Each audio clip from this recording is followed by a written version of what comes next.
ఆకాశంలో అమెరికాకు తిరుగులేదని ప్రపంచం మొత్తం నమ్ముతోంది.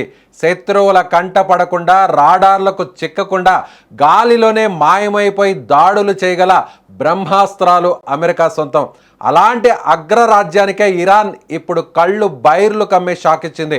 అమెరికా అత్యంత ప్రతిష్టాత్మకంగా భావించే వాయుసేనకు వెన్నుముక లాంటి అధునాతన F-35 ఫైటర్ జెట్ను తమ గగనతలంలోనే పేల్చేశామని ఇరాన్ అధికారికంగా ప్రకటించింది.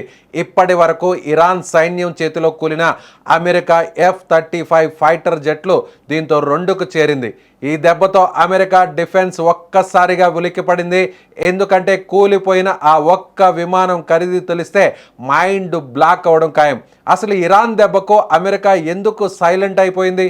ఈ వార్త నిజమైతే అమెరికాకు జరగబోయే నష్టమేంటి? మిడిల్ ఈస్ట్లో యుద్ధం ఇప్పుడు పీక్స్కు చేరుకుంది. అమెరికా దాడులకు దీటుగా బదిలిస్తున్న ఇరాన్ తాజాగా మరో అమెరికన్ F-35 ఫైటర్ జెట్ను కూల్చేసినట్లు అధికారికంగా వెల్లడించింది. విమానం ముక్కలైపోయిందని, పారాచూట్ సాయంతో కిందకు దూకిన అమెరికన్ పైలట్ తీవ్రంగా గాయపడ్డాడని, అతను బతికే అవకాశాలు చాలా తక్కువని ఇరాన్ ప్రకటించింది.